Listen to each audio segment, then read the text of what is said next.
Амгалан барилж гэнэ үү? Амгалан барилж ирүү та. Амгалан. Авонд.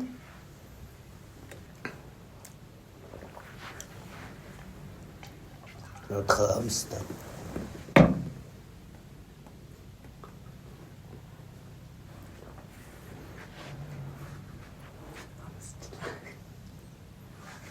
Юу амт? Харцг. Ос. Осоо. Ингэж жагаад өгдөг бай.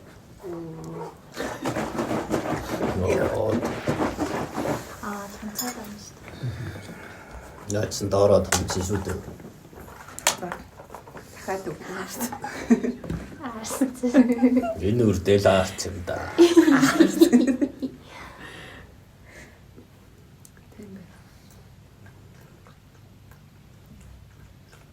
Ингээ шинэ нэг юм мэдэж авлаа.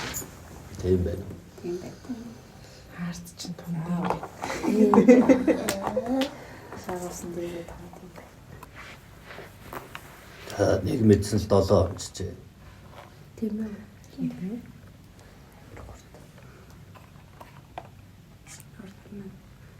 Тэ хүлээхээр удаан байна. Хүлээгээд хөө бид.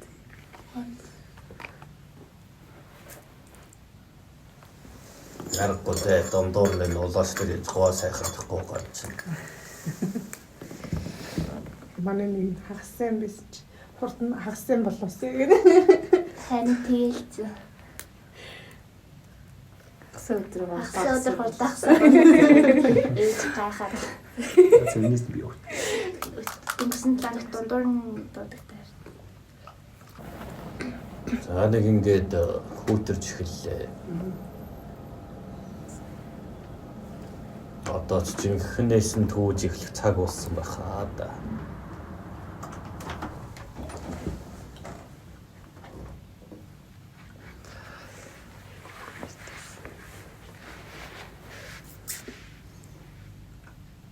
Вакцины хорны төгчөж байгаа юм хүмүүсийн. Тийм ээ. Гэрийн тим байсан. Энэний итгэжүүлэхгүй байх арган тогтстыг буулгахгүй байх юм шүү дээ.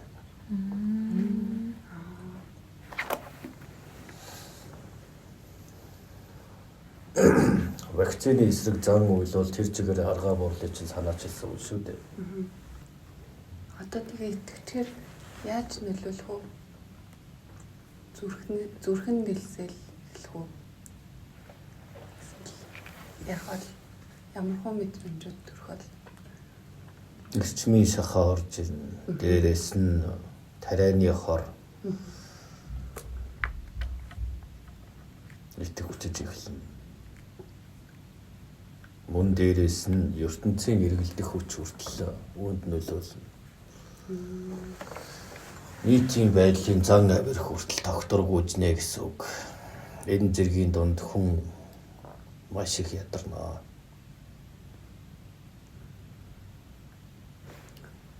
Яаж сэтгэл зүгээ доктортой ойлгохгүй юм. Улаажийнхаа яаж чадахгүй байх чинь та эдийг одоо анхаарах уу?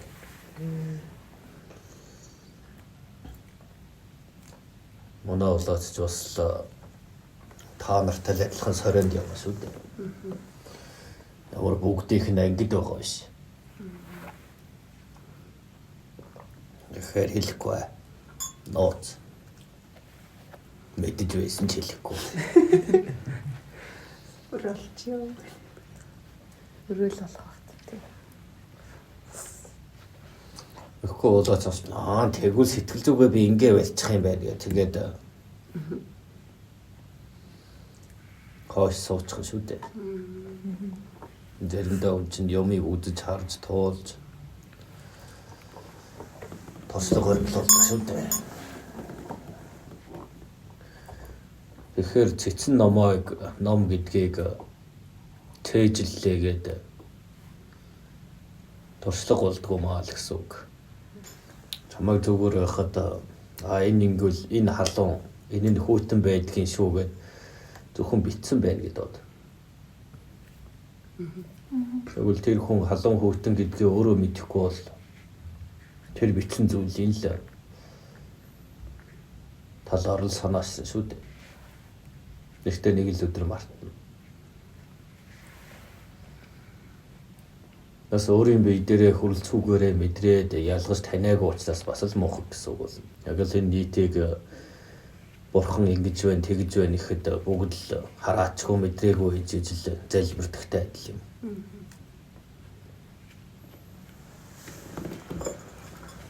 Тэгэхээр олж авсан туршлага бол хамгийн том мэдлэг юм. Сайн ч вэ, муу ч вэ.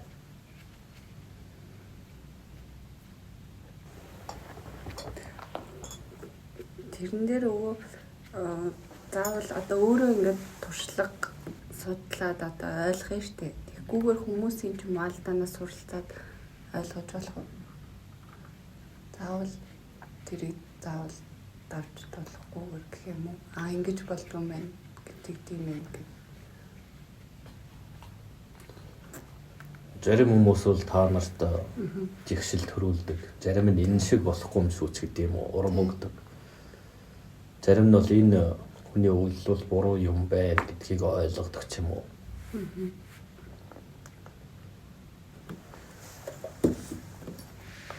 Тэгэхээр заавал оюун ухаантай оюун ухаангүй гэдгийг ялгаа бас гарч ирнэ шүү дээ. Ийм үйлдэлүүд нь бол буруудаа ордог юм байна. Тийм үйлдэл нь зөвдөө ордог юм байна. Тэгэхгүй би бас бүгдийг мэдж явах ёстой гэж сайн муулганы хийгээд ивэл тэгээд ер нь юм үлдэх болов. Тэгэхээр оюун ухаан гэдэг чинь ерөөсөө тэр байх юм байна шүү дээ. Ухамсарлаж ойлгоод энэ нь зөв, энэ нь буруу гэдгийг таньж ялгах. Хэн нэгний жигшүүрт хэцүү зүйлийг заавал бие дээрээ өөрөө туршиж яах юм. Яагаад гэвэл хэн нэг нь тэр дараа болсон учраас л муу үйл үлдэх шүү дээ. За өөр хэлцэх зүйл нь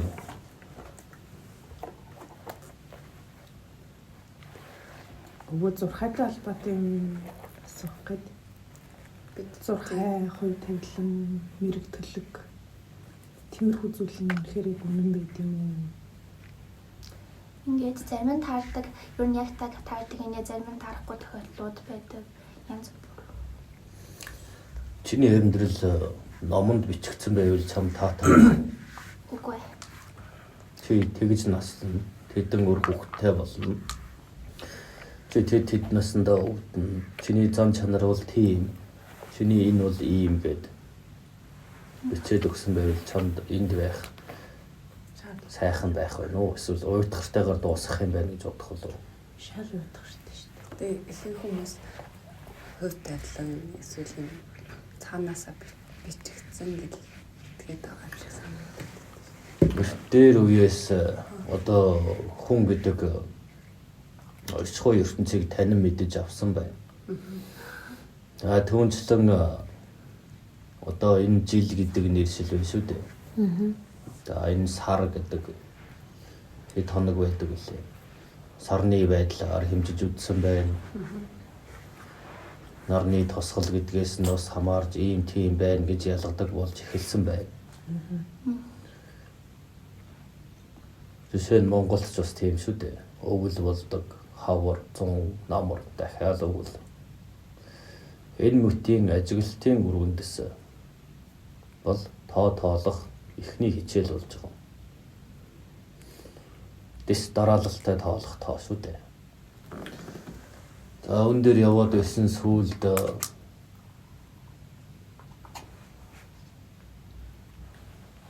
янз бүрийн маш олон хүмүүсийн эрэл хайгуулын үр дүнд зурхай хэмээх нь гарч иржээ гэсэн үг шүү дээ.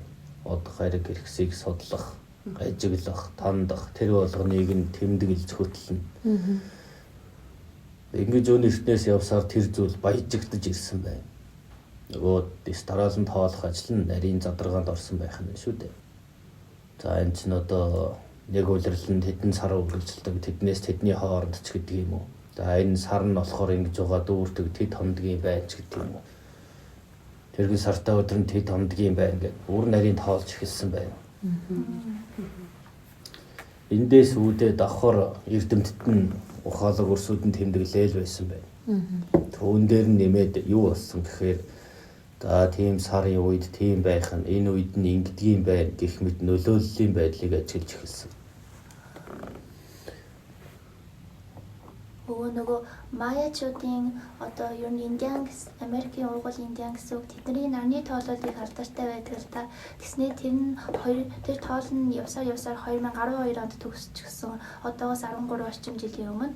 Тэгсэн чинь хүмүүс дэлхийн сүүлээгээд бага шүдэнцлээ асаагаад хоол хүнсийн нөхцлүүд ихэлсэн. Тэнд яагаад 12 онд туссан бол? Тэр бол амархан шүү дээ. Тэд өөрсдийгөө тэгж алуулж эзлэгдэнэ гэж мэдээчгүй байсан шүү дээ.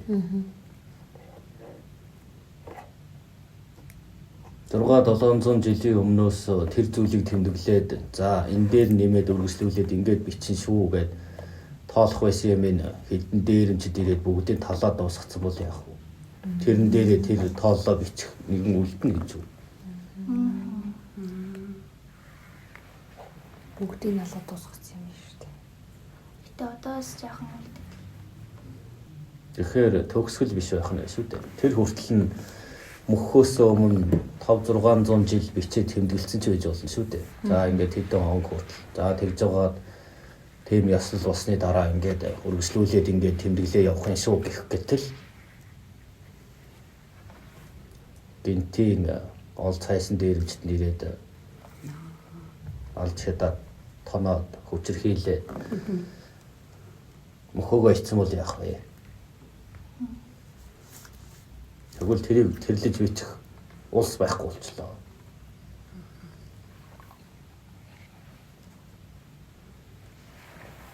Тэгэхээр энэ нь бол юу болж байна гэвэл мөхөх интердэ биш байх юм шүү дээ. Тухайн зүйлийг хөтэлдэг байсан цаг үеийнх нь мөхсөн учраас тэр зогсож байна л гэсэн үг.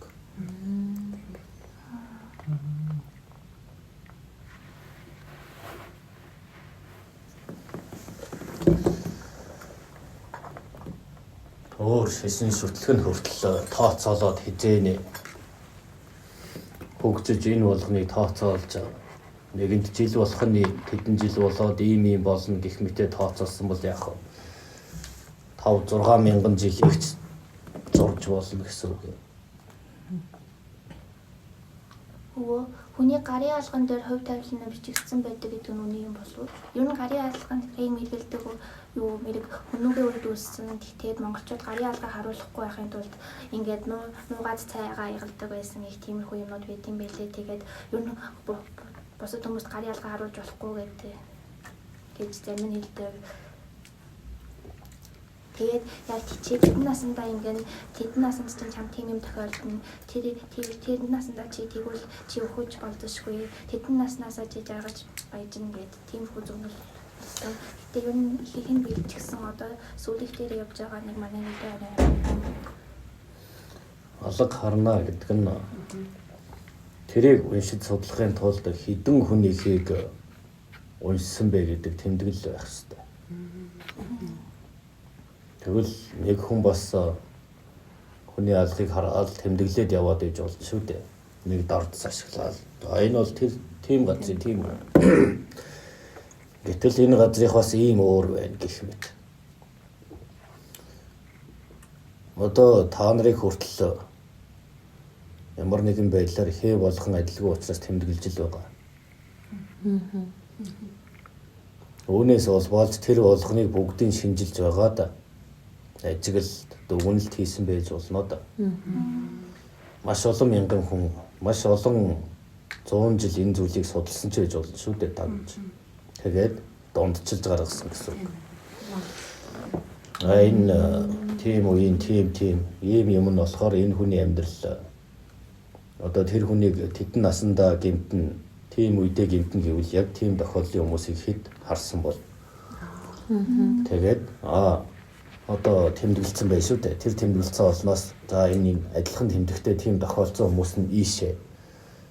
За ийм таамгийнх нь ямар ингээд явсан хүмүүс нь энд гэх мэт ингээд ангилсан байна да. Тэр үедээ өхөн гэснүүд нь ч гэдэг юм уу. Эсвэл энэ үедээ юмд өртөж гэмтэн гэдэг нь ч байсан юм уу. Гэх мэт маш олон зүйлийг туршиж ажигласны үр дүнд л энэ зүйлийн юм гарч ирээд байгаа. Дундчилж гарч ирж байна гэсэн үг. Тийм. Бүрэн тайлахгүй. Нэг талдаа тийм байж болно. Бас нөгөө талдаа энэ нь аюултай зүйл болно. Тэр ажиглалтын арга барилын ухааныг цээжилж авчхаад ямар нэгэн овдстон эсвэл жатахч байж болно шүү дээ. Тэр өөр юм шүүлж тухайн зүйлийг олж аваад эсэргээр нь хийж болно гэсэн үг юм шүү дээ. Тийм гайд унахгүй байсан ч хамаагүй тэр зүйлийг болгохоор болгож болно гэсэн үг. Хувиргаж. Буруу аргаар нь ашигласан юм тийм. Тэгэхээр тэр чинь заавал тийм зүйл боломж зүгээр магадлалын юм байна тийм үү? Магадлалж үзэн харин ямар нэгэн байдлаар та нараас давуу чадвартай нэгэн байлаа гэхэд энийг өөрт ашигтайгаар буруугаар эргүүлж болно. Тэгээд хүнд гараа харуулахгүй гэдэг нь тэр уруулж хэлж магадгүй гэсэн зүйлээс болгоомжлол харуулдаггүй гэдэг юм уу? Бас нэг өөр арга барил байна. Энэ юу гэвэл та нар бол сэтгэлийн амьтад шүү дээ. Та нар тэр зүйлийг хэлсэн даруйг нь шууд бүгдийг итгэж хүлээж авдаг. Нэгэн л харилцаа үүсч ярилцаж байгаа. Сонслоо, оюун бодолтой тунгаалаа, ухамсартай төгжлээ. Тэр заавал биелж болно. Яагаад гэвэл энэ оюун ухаан чинь өөрөө яасан гэхээр тэр зүйлийг цээжлээд тэдэн жилийн дараа надад тийм юм болох юм байна шүү гэдэг зүйлээ өөрөө бэлдээд өгнө гэсэн үг. Нөгөө зүүдээ хүнд хэлж болтгоо гэдэг бас иймэрхүү учиртай болов уу? Дээр үед тэгээд ер нь хүн зүүдээ хэлэхэд тэр зүүдийг нь заавал сайнаар тайлж өгөх ёстой. Тэгээд дээр үед нэг бөөгийн ихнэр тэр нэг хүн юм зүүдсэн чи ямар амар зүүд вэ? Гай холуурай гэдэг хэлсэн чинь яг тэр эмэгтэй чононд идүүлээд нас бас уг нь чон зүүдлээд уг нь 5 минут нөгөөтэй болоод тиймэрхүү сайхан дөнгөл байсныг буруугаар хэлсэн. Тэгээд тэрнээс хойш дахиад зүүдээ хүн хэлж болохгүй. Хэрэг хүн чам зүүдээ хэлэхэд тэрийг сайнаар талж өгөх хэрэгтэй гэх тиймэрхүү домог байт юм билээ. Яг домоггүй юу гэдгийг хэлж мэдэхгүй. Хүн нэг амьтаа. Тэрнээс тэр амьд байсан бол тэдэн хүүхдтэй болно гэж гэх мэтэн. Бас нэг талаар тэр амьдралыг үдсэн аятаа хэлдэг нь бас буруу байх нэ дээ.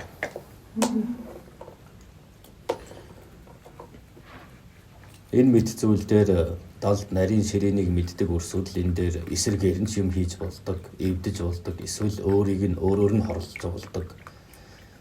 Эсвэл тэр оюун ухамсарт нь шингэцэн хар дарсан зүйл байна да. Тэрийг үргээх аргаар сайнаар хийж болно. Тэгэхгүй муугийн дурсаад чи дэх юм байна. Тэр зүйлээ хэлнэ, тийм үү? Өнөөхний дахид сонсонгууд зүүдэлсэнтэй адилханаар дахин тэр зүйлээ бэлдэж байна гэсэн үг шүү дээ. Муу зүүдлээ. Тэрийг өөрөө санаж агаад хэн нэгэнд хэлсэн байна.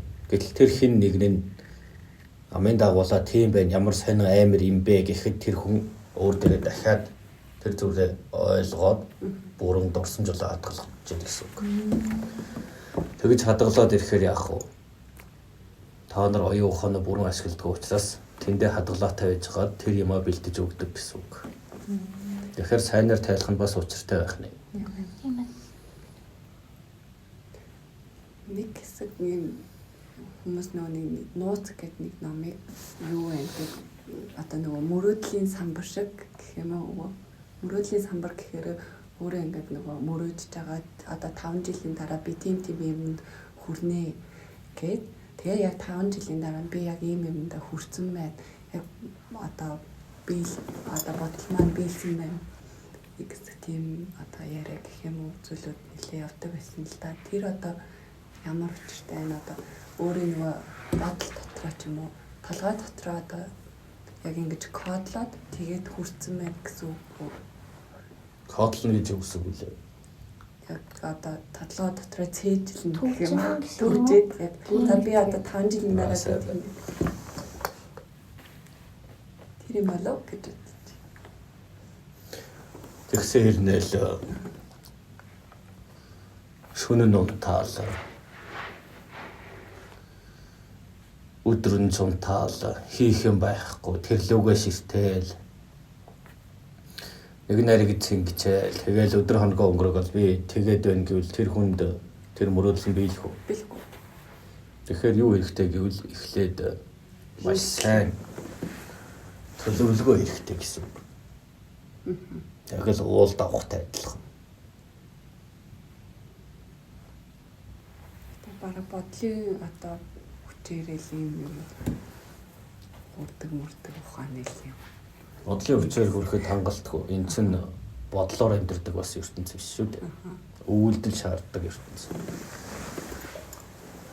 Нэг уул байлаа гэж чи бодлын өвчээр тэрэн дээр гарна гэж юу? Тэгэхээр тэр уулыг тооцоолно. За. Энийг ингээд маш өндөр уул байлаа гэдэг. За 10 хоног тоолох гэж бодно да. Энэ бол тооцоолох ухаан байна шүү дээ. Би бол бүтэн өдөртөө бол гарч чадахгүй.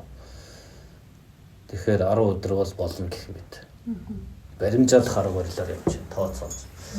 Тэгэхин тулд тэнд юу ч болоо байлаа гэхээр надад дахиад нэг гутал хэрэгтэй. Хоол хүнсний бэлэн зүйл хэрэгтэй. Ус унд хэрэгтэй гэх мэт. Ховийн бэлтгэл хамаг юм байх нэ. За шөнө орой даарж юм агадч гэдэг юм уу. Тэр үед би ингэх хэрэгтэй гэдэг. Тэгэхээр тэр зорилго тавих мөрөөдөл хоёрын зүйлийн аль нь вэ гэдгээ өөрөө бэлтгэлээсээ харуулна гэсэн үг. Тэгэхгүй ямар ч бэлтгэлгүй тэрийг ингээд давна гэж дайрлаа. Бэлтгэл өрмөслөөрэй гэхэд тэр авирж явсаар ядраа шүн нундах гэхэд ан амтан араа хатанч таарна. Хүүтэнд даарна. Хоол хүнс байхгүй. Яг тэр яах вэ? Өглөө нь зоторно. Өглөө нь өөрт нь хоёр бодол төрнө. Би үргэлжлүүл цаашаа явах уу эсвэл буух уу гэж. За зэрэг гаргаа дахиад дайраад үзье гэтэл дахиад даарна, дахиад үлсэн, дахиад айдастай. Ингээд хоёр яваад за байлаа. Ингэж л буух болсон. Харин бэлтгэлтэй хүн яах вэ? Тооцоололтой хүн. Нэлдүү ан араатан ирэх гэдэг үйл зэвсэгтэй. Шүнэн даарахгүй. Өсөөдөл хоолоо өөрөө хийж гэнэ. Тийм байна. Тийм. Тэгэхээр энэ ганцхан бодоод биш. Бодох бол сэтэл өгж байгаа зүйл юм. Сэтэл өгсөн бол тэрийг хэрэгжүүлэх үү? Үгүй юу гэдгийг хүн өөрөө сонгодог байна. Ямар нэгэн зүйлийн үр дүнд хүрэхийн тулд заавал өөрийн бэлтгэл хэрэгтэй байх нэ дээ.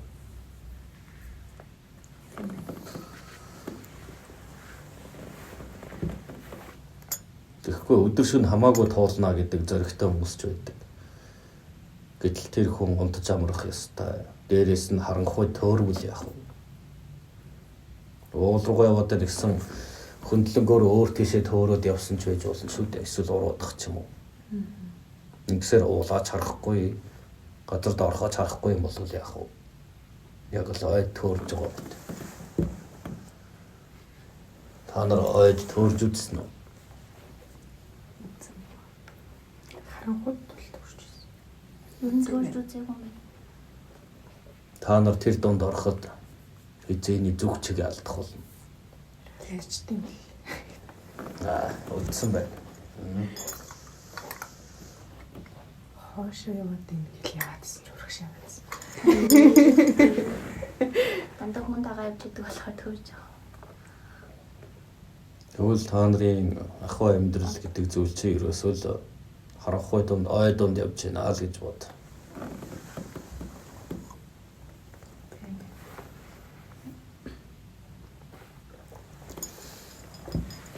Одоо хөрсүүд бол ихэнх нь мөрөөддөг, бас хүсдэг, нэмээд чихээрээ явдаг. Чихээрээ сонссон болгон руугаа тэмүүлдэг. Тэгвэл хүсэж биш. Хүс.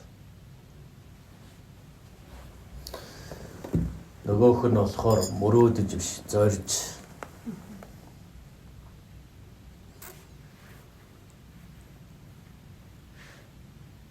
Тэгээд тооцоолох хэрэгтэй.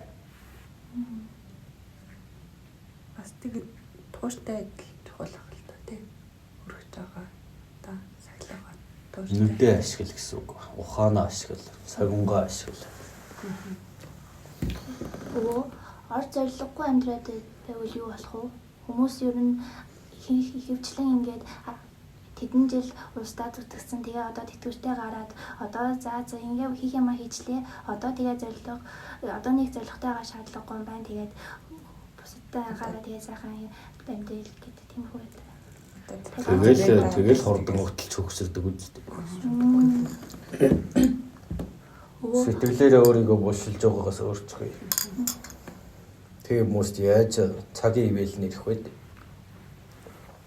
Одоо 10-д хүүхдүүд маш амархан бууралддаг болчихсон одоо зарим нь ер нь янз бүр байгаад байдаг. Зарим нь ингээд хор хөдөлгөөнгөө зөвхөн хичээлээ хийсээр хагаад стресснээс болоод ингээд сэтгэл төвшрүү завраас болоод бууралдсан ч юм уу. Эсвэл зарим нь ор зориггүй тэгэл өдөржин цагаа нөхцөөгөөд тэгээ бусдын аяыг хараад юм идэл байж идэг. Тэгээ тэр хүүхдүүд нэлээд бууралдсан. Тэгээд тэний шалтгаан юу юм? Одоо ямар ч ахуй амьдралтай хүмүүс байж болно. Бүгд эцэг эхээс гардаг ч гэсэн тэр эцэг эхийнхээ донд үлмэн зэлмүүнч байж болно. Хэрүүл зодон тайж байж болно. Гачигдал тайж байж болно. Эсвэл жаргал тайж байж болно. Тэгэхээр өвөө нь бол яг нэг зүйлээр бол хэлж болохгүй. Тэдний хоол, унд, байгаа байдал, бодод сэтгэх, дарамтнд байдаг үгүй юу? Жаргалтай байдгүй гэх мэтээр хүний ахуй чинь маш олон янз байдаг. Тэгэхээр нэгчлэн хэлж болоход хэцүү юм.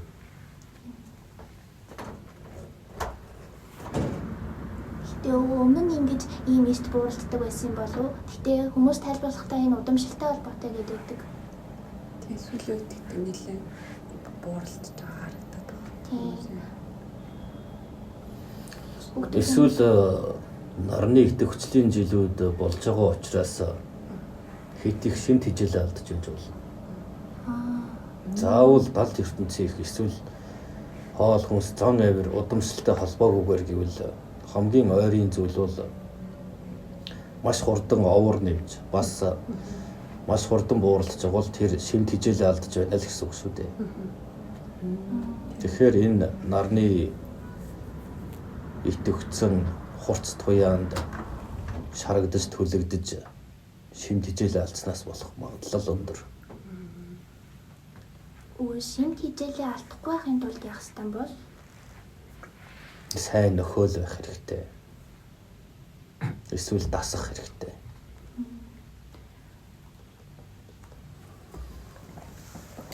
Аусууч ихэнх нь тэгэл бэлий мэдэл босон суул хоолдог байлгүй дээ. Шинтэй зүйлийг л хэрэглэхгүй бол амттан байна уу? Гашуун ясуун байна уу? Хальва юм хэмжээнээс ихтгэхээр л хор болдог шүү дээ. Тэгэхээр өвөө нь шимт хижээлээ та нар олигтой авахгүй байна гэж дүгнэ. Орны идэвхжлэн дээрээс нь шараад байдаг. Арьс зүс нь үрчийгээд өвгөн шиг болоод байхаар чинь эн чинь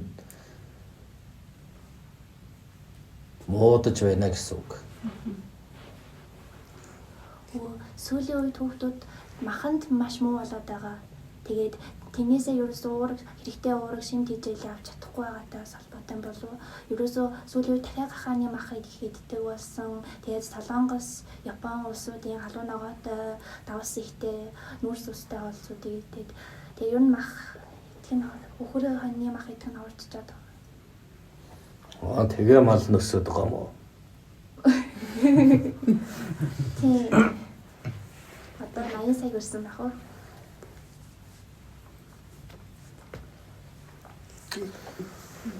Энэ бол зүгээр л тэр чигээр л та нарт зааж өгж байгаа арга үрс шүү дээ. Та нар хичнээн тэднийг дөөрэж идлээгээ тийм болохгүй. Яагаад гэвэл ядаж тийшээ очиод тэндээ чадахгүй бол эндээ тийм хүн болно, тэдэн шиг болно гэж голдоод чирэггүй. Энэ бол маяг гэж үзэж байна. Зарим хоол хүнцгийг махаар орлуулад баяжуулсан ч болох юмыг заавал ингэх хэрэг байна уу гэж дүгнж болно. Бас нөгөө талаас нөгөө нь хэлж өгнө. Сүүлтийн эрчмийн шахааны үед байгаа учраас залуу өрсүүд ухамсарын төвсөн өндөр учраас их идэхэн чухал биш юм байна гэсэн үзэл тавьж болно. Ер нь ч тэгээ алстаа тэнцэх өрсүүд идэх хоол гэдэг зүйл нь улам багас сарл байх болно. Ер нь явандаа ингээд хүн одоо идэхээ болоод гэх юм уу?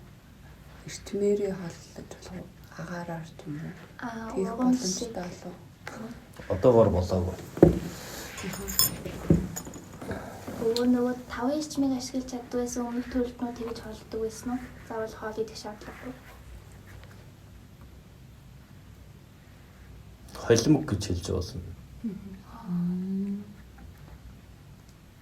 Шаардлага гарвал идэнэ. Шаардлагагүй үедээ эрчмээрээ хооллоно. Тэрэн шиг та нар бас шалгалтаа өгөөд унах нь унаа, тэнцхэн тэнцээ явахын зуур идчихүүлдэг, идэхгүй ч гэж болно гэсэн арга барил шилжинэ. Тэр дундаас та нарын бие галбирдж эхэлнэ. Өнгө зүсч засна. Томнуудтай болох уу? Болно. Өндөр баярлалаа. Өндөр царайл болох юм. Хамаг сайн сайхан эрчмээр хоолж байгаа юм чинь насан ч уртсан. Хүмүүсийн бие төрөх одоо хоолонд нь багасаад ирэхээр бие мий жижигэрх үү? Үгүй. Томрох уу? Өндөр Том болох. Өндөр гайл. Өндөр гойлог болно. Ашиггүй. Таван эрчмийг ашиглаж байгаа бол аливаа нэг юмыг ангааж идгэх, өөрийгөө арчлах гэх мэтээр бол төгс бие хаатай болох нь тодорхой. Зүс царай анч тийм болно. Бас ухаан нь ч бас Бид нар тэгвэл тэр 5 эрчмээ ашиглаад өөрсдийнхөө одоо хүссэн бие галбир төрхийг ингээд бодлороо ч юм ингээд эрчмээр ингээд нөхөд хүссэн зүйлийг бүтээж чадах уу? чадаж болно. надад болохоор төсөөлөлтөө нэг аватар шиг л санагдаад байдаг шүү дээ. Надад болохоор хайрын Тэгээд энэ яг ингээл байгальтайгаа холбогддог тийм. Унж байгаа морьтойгоо шууд үсээрээ ч юм уу холбогддог. Гэтэ цэнхрэнгүүтэй. Өнгөн жаахав тэгэл. Яга бацсан цэнхрэнгүүтэй болчихсон. Яг л цэнхрэг. Яста мэдхгүй хоёр үг байна. Зөвгөнөлт кино. Тийм. Тэрэндээ уран сэтгэмж юм чинь. Кино алган. Зөвгөнөлт Аватар гэдэг нэр нь уран зөвгөнөлт. кино болохоор кино гэдэг. Ингээд дүрсэн дээр буулгачих хэвээр. Анхандаа ингээд жүжиг тайзан дээр хүмүүс жүжиг тоглодог байсан чинь одоо нөгөө зураг дартаг юм яамгууд хүмүүс хар цагаанаар кино явуулсан. Хүмүүсийг баясгаж хөгжөөхийн тулд анх нөгөө нэг үзүүлбэр үзүүлдэг ч юм уу одоо тэгээ тоглолт байдлаар ингээд үйл явдлыг товчилж одоо харуулдаг байсан үзүүлбэр байдлаар тэгээ тэр нь болон хөгцөөрөн байж байгаа нөгөө өмнө нь яриад байсан шилэн дэлгэцэн дээр үзүүлдэг болсон. Шоодоо. Явсаар байж байгаа. Яаж Тэгэхээр цагаан өнгөтэй харагддаг байж ямар ч үггүй. Тэгээ сүүлийн жилүүдэд өнгөтэй болоод тэгээ яг байгаагаараа харагддаг болчихсон. Тийм илүү сонирхолтой ойлгомжтой болоод Төрлийн одоо бас өвөн ойлгохгүй наа. Эхэндээ ном бичээд хүмүүст ингээд сонирхолтой юм уншихад зардаг байсан. Тэгээд тэр нь жүжиг болгоод хүмүүс дөрөв аваад тэгээд За жүжиг нь бол мэднэ. За тэгээд тэр жүжиг нь бүр хөгжсөөр яваад тэгээд хүмүүсийн дүрсийг буулгадаг тийм төхөөрөмж гарч ирээд тэгээд тэр төхөөрөмжийг ашиглаад хүмүүс тэр жүжигээ тэр дүрсэндээ буулгаад хүмүүст олон хүмүүст нэг танхимд цуглуулад үзүүлдэг байсан. Тэгээд дараа дараа нь илүү хэд юм айл болгоод байдаг болчихсон чинь хүмүүс заавал очих шаардлагагүй болоод гэр гэрээсээ үздэг болсон. Сүүлдээ энэ бүр өцөөр ягаад тань дээр тайлбарсан утаснасаа үздэг болсон. За сайн байна. Яг ингэж л айлдах юмстай. Би тэгсэн чинь амар залхуу зүгээр явсараа байж байгаа доо. Эхлээд уг нь аюу тэр хүмүүс нь болохоор ийм байхгүй юу? Ийм өндөр цэнхэр өнгөтэй нэлээ өндөр 2-3 метр. Биднийг хоёр нийлүүлсэн юм шиг. Тэгээ сүултээ Бараг сармагч юм шүү. уртстай амар том нүдтэй. Тийм гуайлаг бийтэй. Цэнхэр сармагч. Тэгээд үс араартай үсээрээ ингэж байгаль дэлхийтэйгээ холбогддог. Одоо морь унах жагаа л Урт устай сармагч. аваа нэлээ өндөр бийтэй. Тэгээ яг үн шиг айтд юм аа Сармагчин бодвол царай. Амаа царай. Гэхдээ хамар нэг бүдүүн хамаартай тийм. Нарийнх юм. За бүр өвөө төөрч. Тэгээд цэнхэр ингээд цагаан толботой юу. Бид нар ингээд хар гаргийн биетүүдийг дүрслэхдээ өндөр маш туранхаа тэгээд ер нь том толгойтой аврах том нүдтэй гэж дүрсэлдэг. Тэр нь бидний хувьсгалын үр дүн байх боломжтой болов. Та нар зэрэгцээд очиод өөрсдийнхөө ирээдүйтэй уулзсан юм билүү хэм мэдлээ. Тэр ч өвөө цараймуутай болох юм биш үү? Тэгэхээр аим сарамуутай шүү дээ. Тэр үедээ л царайлагтаа орох байлгүй дээ. Бүгд адилхан болчих орчин. Тэгээд аим сарамуутай. Одоо хүмүүс өвөө Царайлаг, царай муутай гэдэг чинь яг ямар хэмжүүрээр хэмжигддэг юм бэ? Тэгээд бид нар шиг айтдаг. Бидний царайлаг гэнэ. Хэрвээ нүдэн энэ амны хэсэгтээ ам нь болохоор энэ дээр ингээд духан дээрээ байж тэр царайлаг болох уу? Үгүй шууд яагаад Удамшлын гажиг гэж шүү. Гаж Тэр гэхдээ бүгдээрээ мэдхгүй зүйлээ дандаа л гажиг одоо шидийн шолмын чөтгөрийн гэж нэрлэх дуртай шүү дээ. тийм. Өө нэрээ дуваа сохор гэдэг нэг духан дээрээ ганц нүдтэй далтыг хардаг тийм дүр Монголын нүд тавьчаад байгаа л да. Тэр жинхнээсээ нэг нүдтэй байсан болов. зүгээр юм зөвгөн чардгийг нь тиймээр дүрсэлсэн. Уруулын цадгыг хардаг. Аа гэдэг тийм. тийм бүрэн нүрийн цаадыг хардаг лөө. Тэгээ тэрийг нь Гороо нүүрний цаана уу? нүдийн цаадыг хардаг. Монголчууд болохоор нүүдэл гэж тайлбардаг юм билий. Дээр зорчтой өвөө буугаа тэгээдсэн шүү дээ. Зөвгнөх чадвар гэдэг чинь юмыг ингээд тооцоолох ухаан. Яг наадхан дээр чинь гарч байгаа яг 3 нүдлийн цаадах гэдэг чинь бас 3 алхам үйлдэлийн цаадахыг ирээдүйг ингээд харах бас Өнгөрсөн одоо ирээдүй байж болно шүү дээ. тооцоолох ухаан гэж. Өөр нүүр гэхээр цаг хугацааг тайлбарлаад идэв. Гэтэ бид нар өөрсдөө тайлбарлахдаа буруу нүүдэл гээд ингээд газар байршлын уртыг тайлбарлсан болов. Бид нар өөрсдөө буруу тайлбарлаад. Хэдхэн үсгээс утга гарч ирж болно шүү дээ. Ер бол та нар энэ шашин шүтлгийнхаа харуулсан духандаануудтэй чинь бэлэг чанар өндөр болсон бурхан гэж юм хэлдэг үстэй. Тийм. Тэг гэгэрсэн гэх юм уу да. Энэ бэлгийн нүд. Индус иргэн гэдэг юм да. Нэлмийн нэлттэй гэдэг. Индус өрсөд дандаа эндээ нэг тэмдэг тавиал яваад байдаг да. Тийм. Тийм. Аа Хин дүүгийн тийм. улаан гэр Тийм, бодлоо тэмдэг тавиад Тийм. байна. Энэ нь мэлмийн нариун байх л утга тавиалгүй дээ. Аа Сүүлийн үед хүмүүс ингээд цаанаар бас ингээд төсвөлөндөө юм наагаад өгүүлсэн байл шүү дээ. Наадагд тэр заавал хүмүүс харж байж баталгаажих зүйл гэж юу? өвөө ингээд солонгос бөөнөр тайлбарлахдаа онготон болсон үед энэ нүүрэн дээр нь улаан өнгийн дургуй тэмдэг гарч ирдэг гэдэг. Тэр яг юм болчихсон бол. Газар дээр нь. Өөр солонгос хүмүүстэй ч уулзч байж л мэдэн дээ. Өвөө энэ ч сууж. Аль болох нь заавал адилхан байх албагүй шүү дээ. Заавал энэ улганы чинь нүдээр үзэж гараар барьж мэдэрч байж л ойлгодог.